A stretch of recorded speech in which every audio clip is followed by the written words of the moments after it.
Hello learners. मैं आपके लिए लेकर आया हूँ ये सीरीज़ का नया वीडियो।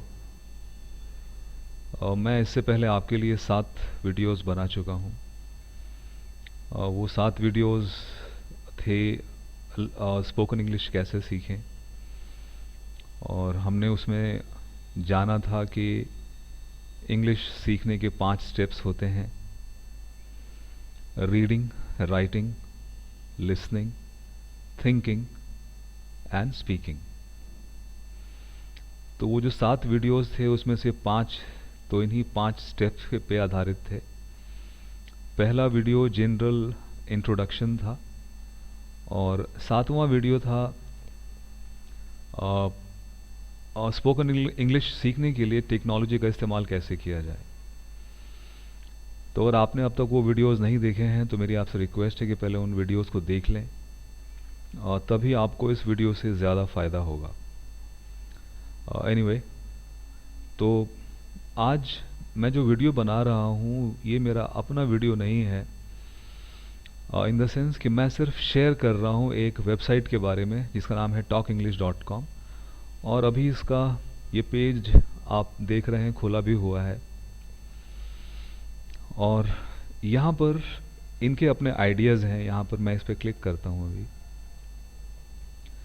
यहाँ पे 5 आर्टिकल्स हैं: 5 rules for speaking fluency, grammar for speaking, intonation and speed, what are collocations and study method.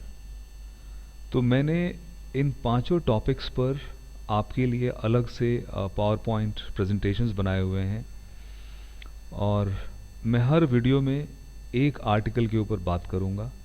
तो ये जो मेरा पहला वीडियो है इस सीरीज़ का talkenglish.com के ऊपर, वो इस पहले आर्टिकल पर आधारित है जो कि है 5 रूल्स फॉर स्पीकिंग फ्लुएंसी। मैं पहले इस पेज को खोल लेता हूँ।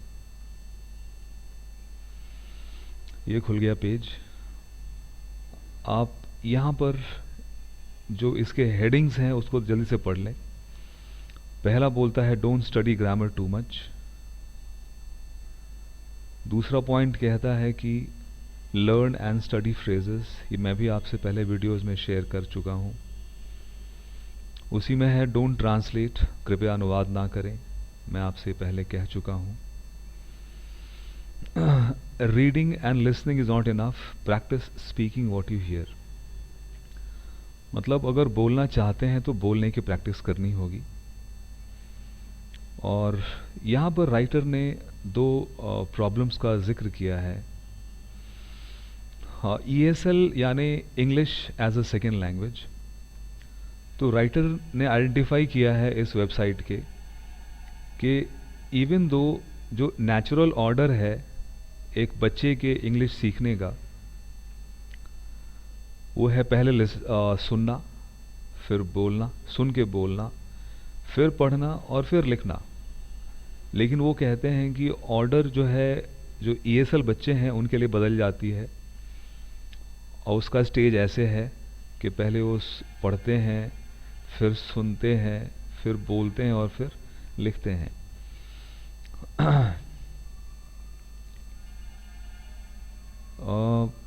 यहाँ पर जो सेकंड प्रॉब्लम है ये मैं डिस्कस करूँगा अपने पावर पॉइंट में।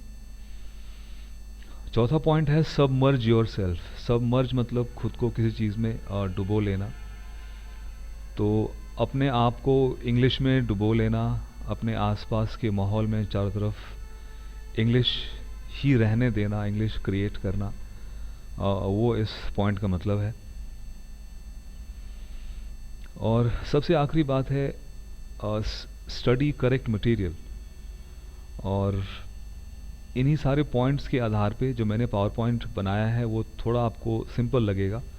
मैं पहले उसको ओपन कर लेता हूँ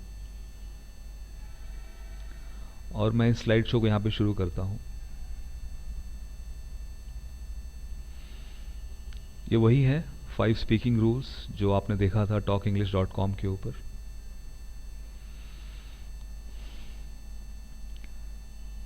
आप इसको कुछ देर पढ़ सकते हैं।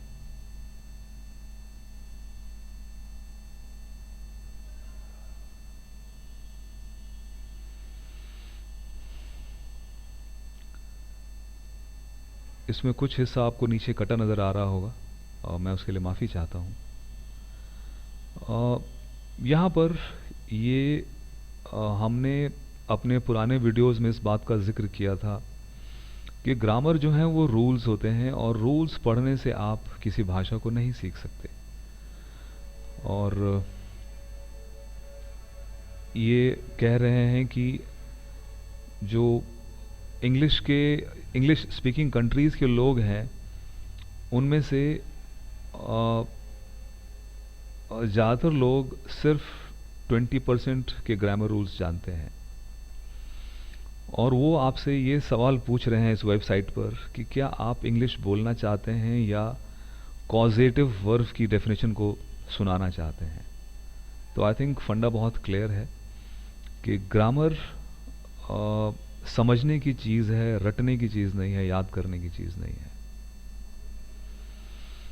और दूसरा पॉइंट ये भी आप थोड़ा पढ़ लें।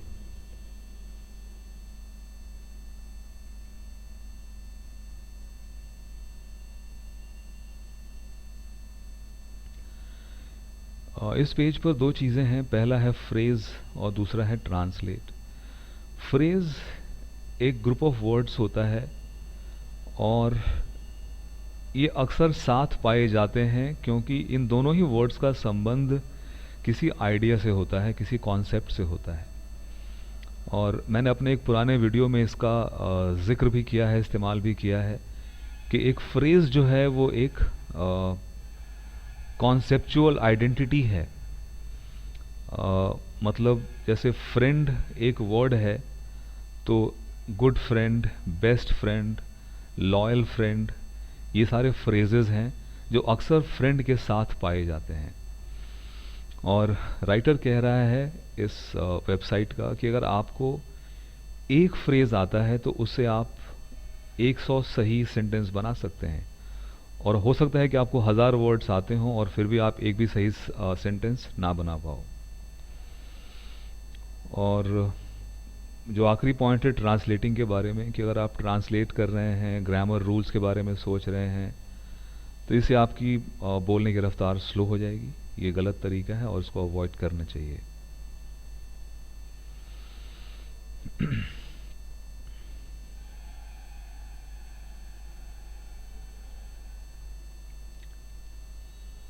ये कह रहे हैं कि सिर्फ पढ़ने से और सुनने से नहीं काम चलेगा। आप जो सुन रहे हैं उसको आप खुद भी ज़ोर ज़ोर से बोलें और इतनी बार बोलें, इतनी बार बोलें कि आपके मुंह और आपके दिमाग को उसकी आदत पड़ जाए, ताकि आप फ्यूचर में बिना किसी मेहनत के, बिना किसी एफर्ट के उस चीज़ को बोल सकें।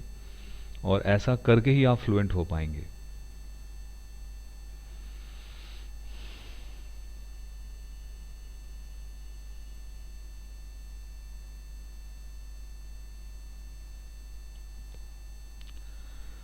मेरे ख्याल से जितने भी इंडिया के लर्नर्स हैं वो इस प्रॉब्लम को समझते हैं कि उन्हें सही माहौल नहीं मिलता। और सही माहौल क्रिएट किया जा सकता है। यहाँ पर राइटर ने आईपॉड का जिक्र किया है। आई डो नॉट नो कितने लोगों के पास इंडिया में आईपॉड है, मगर स्मार्टफोन बहुत से लोगों के पास में है और आईपॉड पे बहुत सारे ऐप्स होते हैं जिनको आप डाउनलोड करके उसका इस्तेमाल कर सकते हैं। और मैं बताना चाहूँगा कि ये जो टॉक इंग्लिश वेबसाइट है talkenglish.com, इसका भी एप्लीकेशन आपको गूगल प्ले स्टोर पे मिल जाएगा।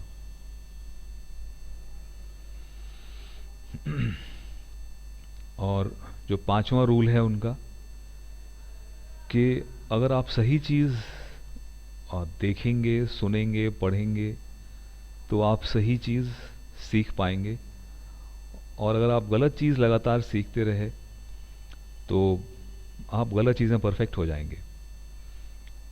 इंडिया में मुझे लगता है कि एक बड़ी कॉमन प्रॉब्लम है उच्चारण की।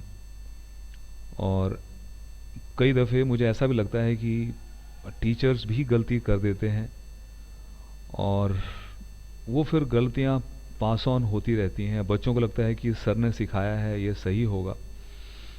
तो इसलिए मेरी सलाह ये है कि आप किसी इंडियन टीचर के पास ट्यूशन करने के बजाय एक कोई ऐसा एप्लीकेशन इस्तेमाल करें जिसमें किसी अंग्रेज़, किसी फॉरेनर, किसी अमेरिकन की आवाज़ रिकॉर्डेड हो और आप उसको सुनकर अगर रिपीट करेंगे तो आप सही इंग्लिश का उच्चारण सीख पाएंगे।